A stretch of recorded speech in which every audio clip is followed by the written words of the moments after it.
नमस्कार,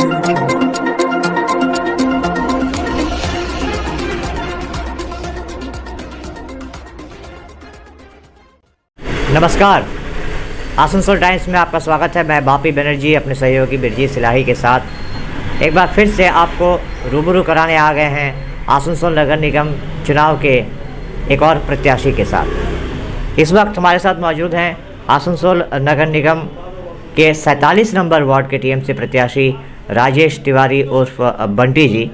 sir, Asansol times में आपका स्वागत है। नमस्कार। टीएमसी ने इस बार आपको 47 नंबर से अपना प्रत्याशी बनाया है, तो आप प्रचार भी कर रहे हैं। क्या उम्मीद है, कैसा रिस्पांस मिल रहा है लोगों का? देखिए, ममता जी का जो काम है वो काम देख के आज के दिन में प्रत्येक लोग उन्हीं को वोट देंगे और यहाँ पर रिस्पांस काफ़ी अच्छा मिल रहा है। 47 नंबर वार्ड एक बहुत ही अहम वार्ड है, बाज़ार से सटा हुआ, बाज़ार ही कह सकते हैं इसको। तो इस वार्ड की बहुत सारी समस्याएं भी हैं। तो अगर इन समस्याओं की बात करें तो ऐसी कौन सी समस्याएं हैं जिन पे आपकी प्रचार के दौरान नज़र पड़ी है, और अगर आप जीतते हैं यहाँ से तो उन समस्याओं का हल करेंगे? ऐसी कौन सी समस्याएं हैं? देखिए, ये विगत 10 साल से ये सीपीएम का वार्ड था।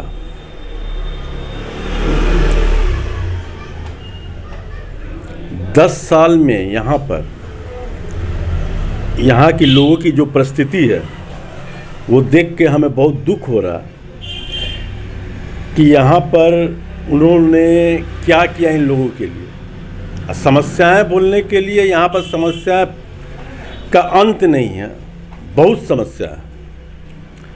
यहाँ पर तो पहले ड्रेनेज की सुविधा नहीं है, सुव्यवस्थित ड्रेनेज नहीं है, पाइपलाइन फटा टूटा पड़ा हुआ है, सुव्यवस्थित ढंग से किसी को पानी नहीं मिलता, टाइम से यहाँ पर कल नहीं खुलता, रास्ता में इतना गंदगी है, सफाई कर्मी तो कभी सफाई करते ही नहीं है।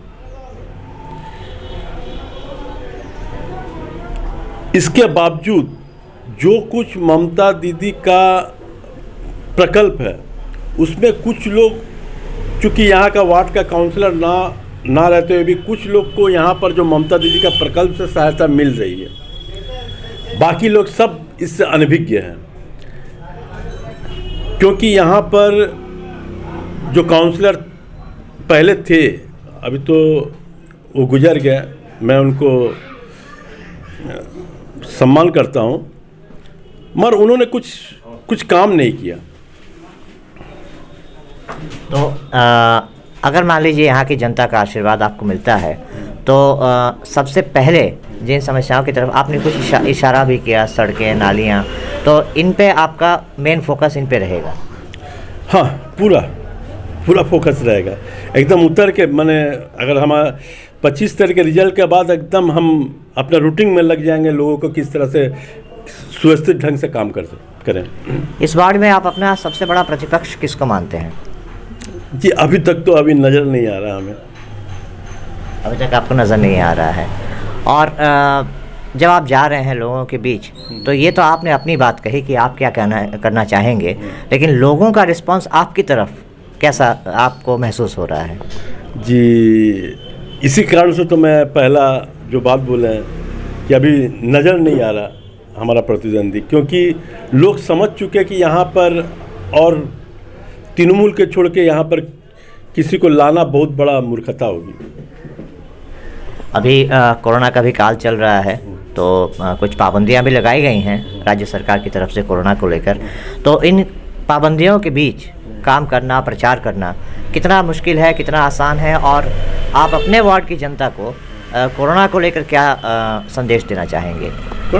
सभी को सजग रहना चाहिए, मास्क पहनना चाहिए, जो है भीड़ गैदरिंग नहीं करना चाहिए। वैसे देखा जाए तो ये थर्ड वेव है और ओमिक्रॉन जो वो है, जो कोरोना का जो लक्ष्य दिखा रहा, मगर इससे कोई ज़्यादा कोई खतरा का बात नहीं है। फिर भी मनुष्य को मैं ये संदेश देना चाहता हूँ कि वो जितने सजग रहेंगे इसको निपटाया जा सकेगा और इस पर हम लोग भी जीत हासिल करेंगे। और 106 वार्डों में से अगर आपको आंकड़े की बात की जाए तो उस हिसाब से आपका क्या आकलन होगा? 106। चलिए, ये बहुत इन्होंने कम शब्दों में ही अपनी सारी बातें बता दी। इनको पूरा विश्वास है कि 106 में से 106 वार्डों पर ही टीएमसी को जीत हासिल होगी।